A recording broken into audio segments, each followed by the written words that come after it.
Okay, good morning, everybody. Hopefully we have a few more people join in, but I do want to thank Jaylene for coming on to do this. Really appreciate it.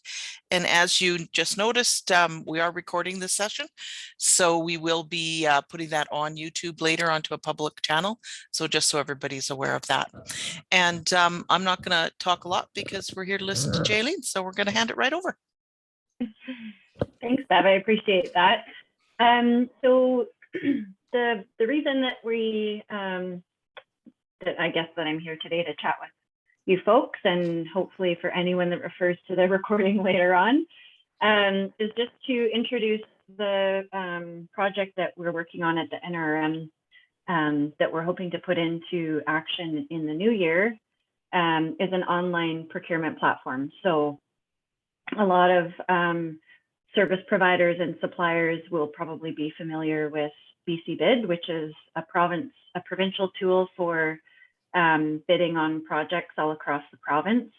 And while it's great in that it allows you to set up, say, search criteria so you can be notified of bid opportunities, it is quite cumbersome to operate for some folks.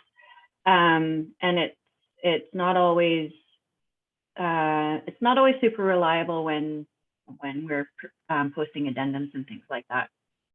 But that being said, we've identified a tool called Bids and Tenders, and it's a similar platform, although it has a pile more functionality for procurement opportunities in the NRRM. So it's a open source public facing tool. It's web-based. And basically, some of the decision making factors when we looked at this was the fact that it makes compliance for bidding foolproof. So lots of times, currently in the NRM's process, we receive bids largely by email. Some bids come in through BC Bid, but receiving bids by email basically originates in a written form or a fillable form. And if fields are missed in those forms, the bid is deemed non-compliant. And unfortunately, it can be as simple as missing a checkbox or missing a page in the package.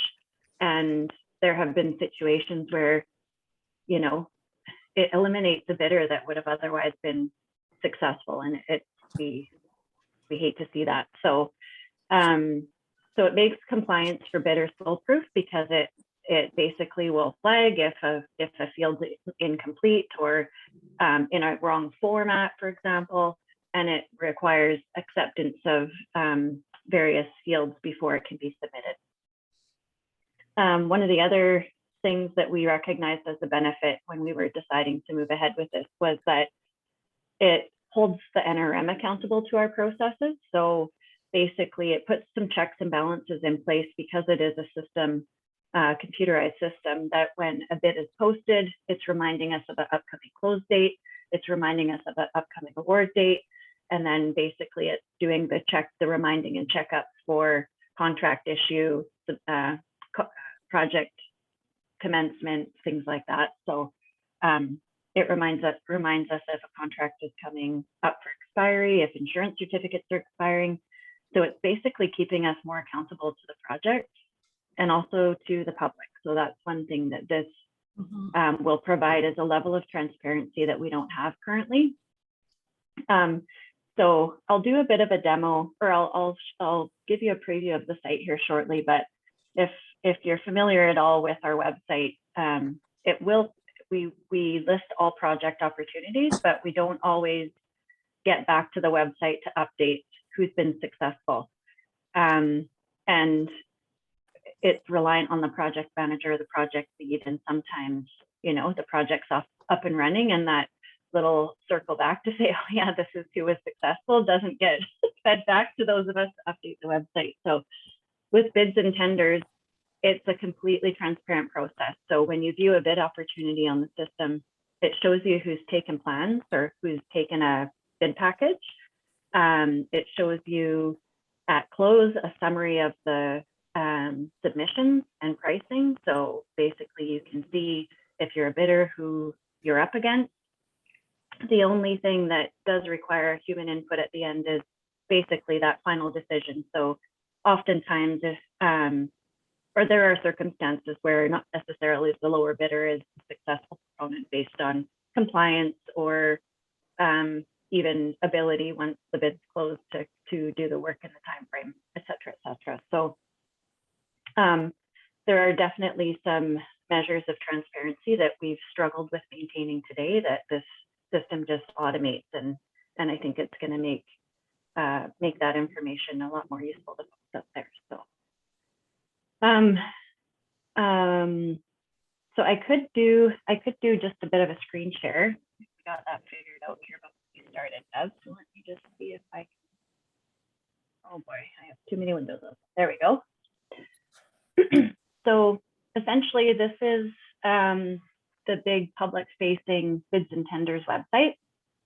So as you'll see, there's local governments from across the country that subscribe to the program. And this, if you may be so inclined, shows you every bid that is posted. Some are familiar to us, like Regional District of Central Okanagan, for example, and Fraser Health Authority. So as just an average Joe coming into the site, you can search under certain criteria. But in order to bid on projects, you do need to create an account. So local suppliers starting in the new year who do want to continue to bid on opportunities through the NRRM will need to create an account. But the benefit in doing that is the extra function you get. And so that's where you're able to say, you know, I'm a sign making company. And so I'm really only interested in the supply of signs. So you can subscribe based on certain keywords or your field of work, and then you'll be notified when opportunities come up that match. The other thing is that when you create a vendor account, you can populate your profile. So for example, if it's common in the bids that you respond to that you need to provide a work safe clearance letter or a schedule of prices or a copy of a business license, you can add those documents to your profile so that you're not scrambling to find them for every bid. You just pull them in from your profile. So I'm not going to say that the initial setup might be a little bit onerous, but the intention is that over time it becomes more seamless to bid on opportunities.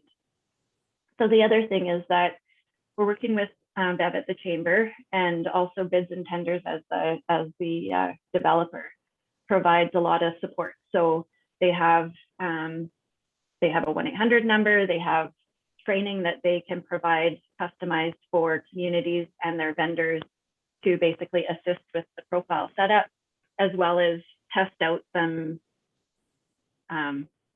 sample bid opportunities so that you get the hang of bidding on something before it's kind of, before the rubber hits the road and it's an actual bid opportunity.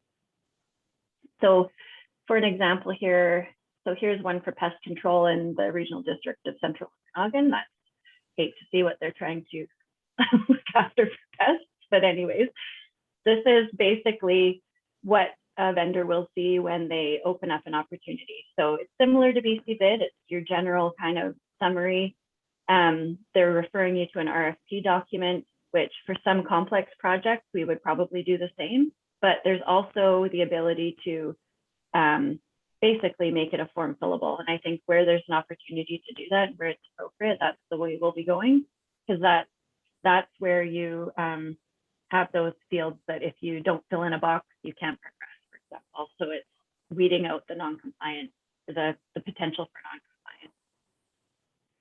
So you'll also see that this system allows for vendors to submit a question, or bidders to submit a question. Right now, what happens is if there's a question on a project or procurement opportunity, it goes to the project lead.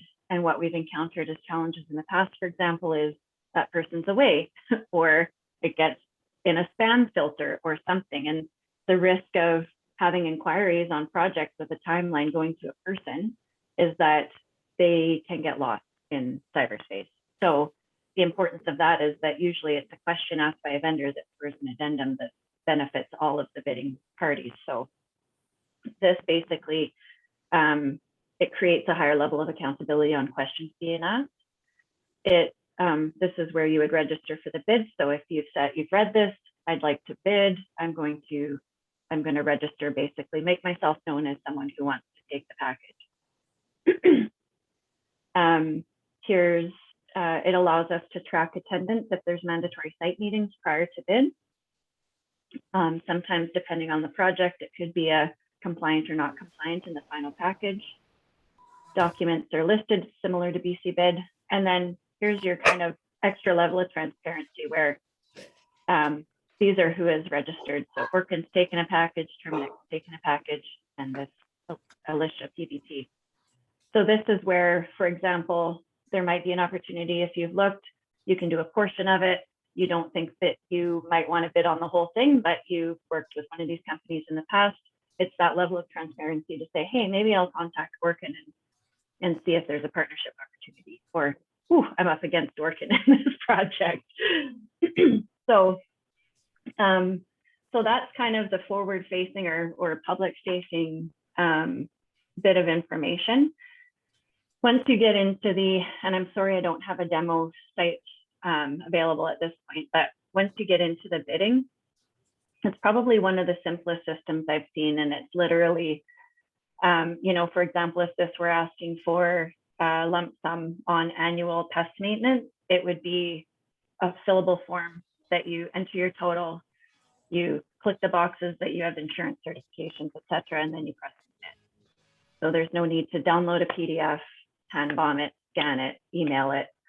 And when bids are submitted, it's right through this system, which maintains all the packages, timestamps them.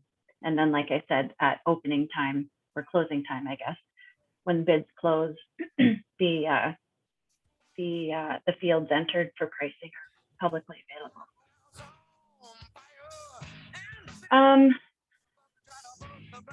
That's all I can really say about the system at this stage. I know I fully anticipate that there's going to be some concerns from vendors about, what this might mean and some challenges technologically to get registered and so on. And in designing the system, there's also opportunities for us to really think about our purchasing processes. So I had the chance to chat with Barb earlier this week about some of the projects this season, and unfortunately engaging with a number of engineering firms has created a lot of challenges in the complexity of the packages and the variety of the packages. And so, sometimes when you're analyzing something new, it's really making you look back and say, how could we do this better overall? So I guess I just want to open up the floor to invite some feedback and any pitfalls you might see, etc. Jaylene, is it streamed on the engineer's end? Like they have to provide X, Y, Z and certain documents at certain times? Like I had one this week that was asking for a stat deck and a WCB letter before they would put in our letter of substantial completion. And I've never had to do that before, but they wouldn't submit a different stat deck and a WCB letter with the invoices, which is what I've always done. So are you going to streamline what they have to provide on their end? Yeah, so one of the things that we've looked at is basically outlining an NRRM process. So what are we comfortable accepting in terms of minimum insurance requirements, minimum bonding based on the project value or the complexity of the project? What are we comfortable with in terms of, like, do we need to issue a letter to start?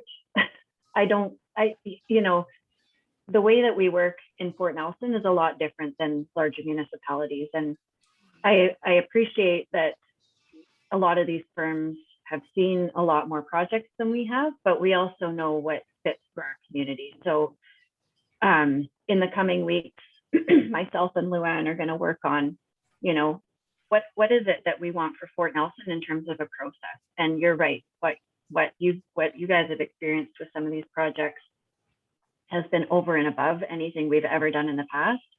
And largely that's because we've just accepted the process that the engineer has provided versus us outlining what we're willing, what we feel comfortable with accepting as a process. So it's not going to be in time to impact this year because those contracts are already underway, but those principles will be definitely embedded in this tool, and looking forward to 2022 projects. Okay, so 2021 may still be a bit of a mismatch, but 2022 should be fully streamlined. Okay. Yeah, and I think most of our 2021 projects have already been procured and awarded. Oh, yeah, sorry, I'm operating a year out. Yeah, okay. So, but I think there is an opportunity, especially if there's some pains involved in some of these ones, to have a discussion and say, you know, can we agree to waive these requirements because they're super onerous. So don't give up on this year. I think we can have conversations, especially with some that we maybe accepted as being a standard that we wouldn't have otherwise used as a standard. But we don't anticipate any of that being required for 2022.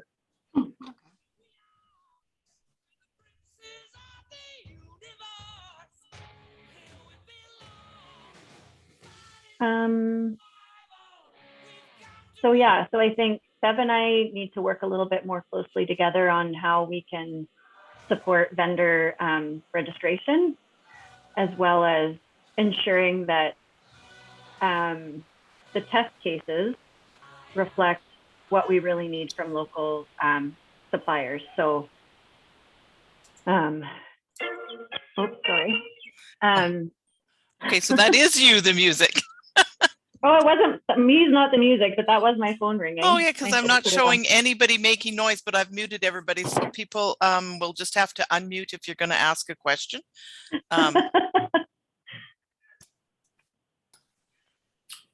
Can I ask a question? Of How's the course. interface going to work between BC Bid, this bid platform, and BC Bid? So we'll still post, thank you, Abigail. That was on my list of notes, which I've been screen sharing, and I'm going to stop so I have my notes back.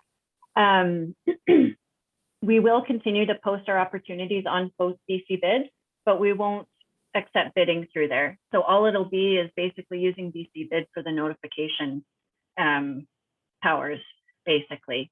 So we'll list a project, but we'll refer them to this tool to do the actual bidding and submit the requests and have our addendums posted and things like that.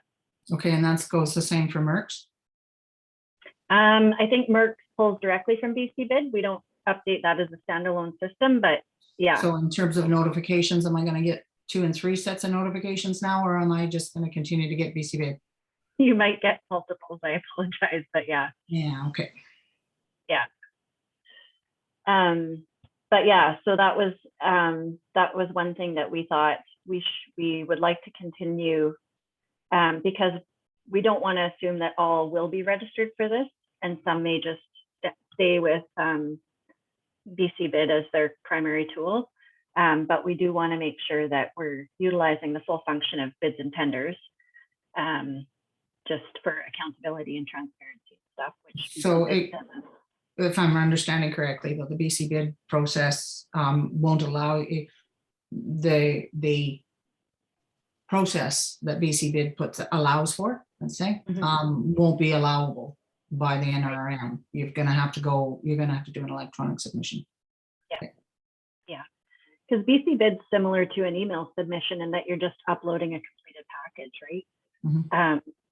And what I was saying before you joined was that the tool that we're looking at provides flags and warnings for compliance. So yes. Yeah. If it's an extensive package, then you can't proceed to submission without completing everything. So it's weeding out those potential for non-compliance that we've seen in the past, which is really unfortunate if it's literally a checkbox or a missing page or something, right? Yeah, makes sense. Yeah.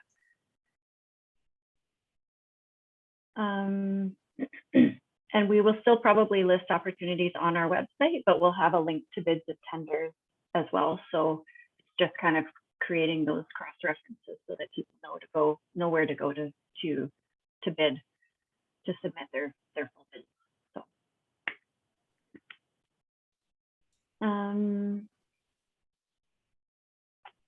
Yeah, so I mean, if you don't have, I know sometimes it takes some time to chew on this and come up with questions or reflect back on past things where you might have had concerns or flags.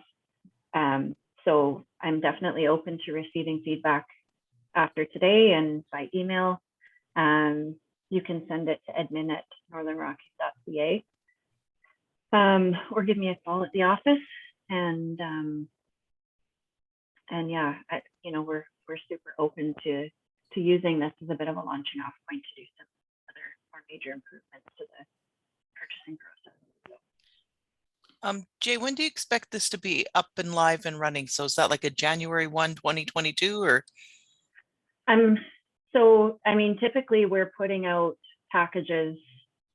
We do tend to put some out in January, but honestly, it'll be kind of our procurement season starts once budgets are approved in March, April. So that's when I think what we're going to do is use kind of from now till January, February to get people registered and trained and do some sample bidding opportunities so that when real projects start going out, then they're feeling comfortable and well prepared to start using the tool.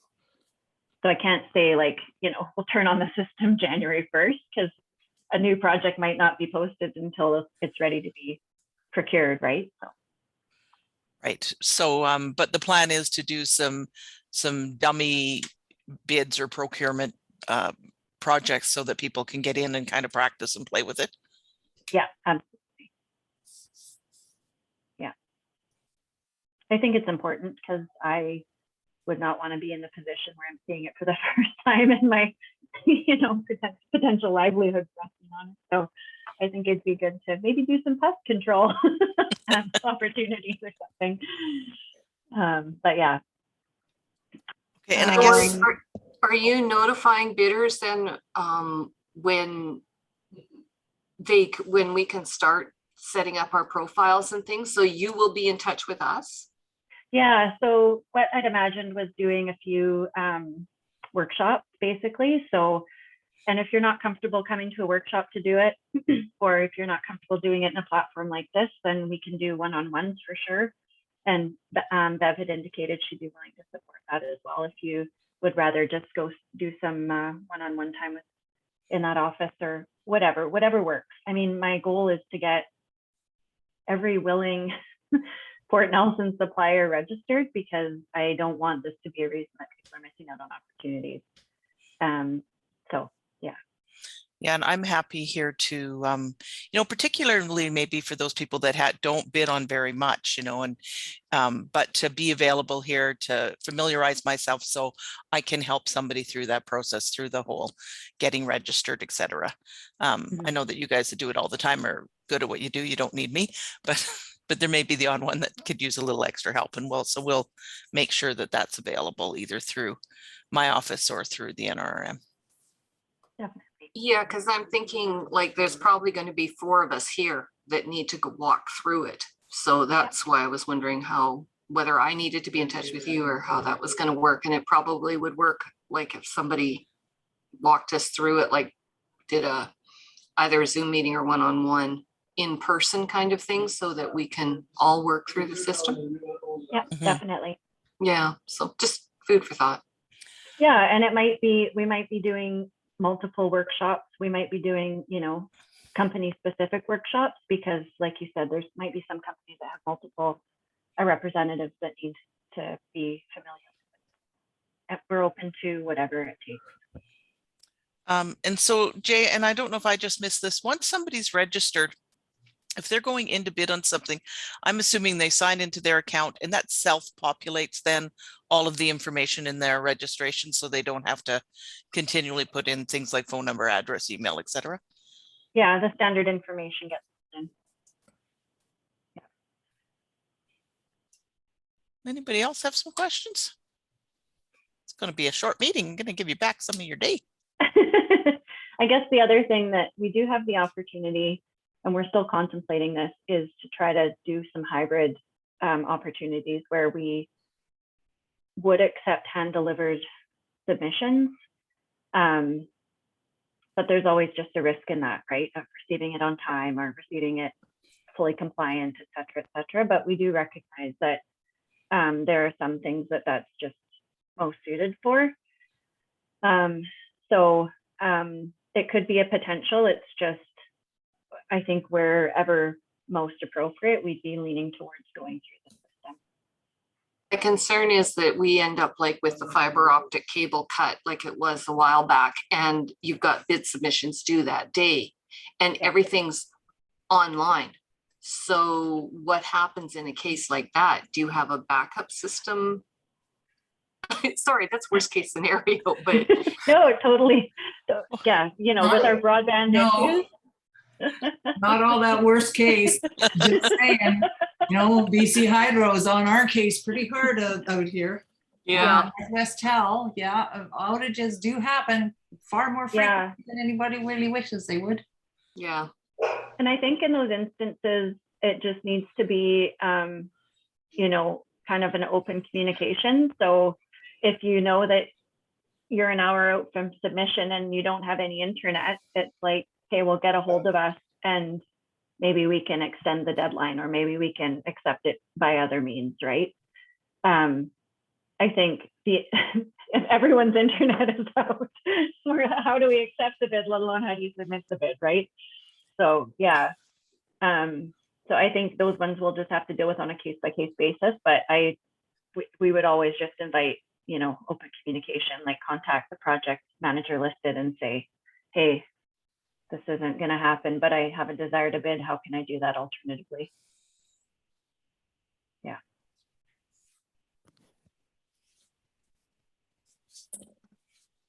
Anybody else? No? Okay, I'm just gonna thank Jaylene again for doing this, and echo what she said. If anybody needs help, pick up the phone and give them a call over there. And certainly contact me as well if there's things that you think I can help with or that I can pass on to the NRRM. I'm happy to do that. And we will post this online onto YouTube. So if you know people that should have been here and couldn't today, then you know, share that information with them and I'll put it out there as well. And just thanks, Jay. We'll see what we can do in the future to maybe do another one of these once you have the system up and can maybe run through a dummy registration or something like that. For sure, yeah. And we're going to do some targeted outreach to, you know, well, the construction sector and some of our other kind of frequent vendors that we see responding to our opportunities. But obviously, there's always the opportunity to advance folks. So I would invite anybody that has access to this or sees this is up and coming to contact us. Sounds good. Yeah, just a note there from Kaylee. Her microphone wasn't working, but she notes that she will reach out to you, Jay, if she has anything. That's fantastic. Thank you. Okay, well, I'm going to give everybody back an extra half hour. Sounds good. Thanks, Beth. Thank you. All right, take care, everyone. Have a great Wednesday. Bye. Bye.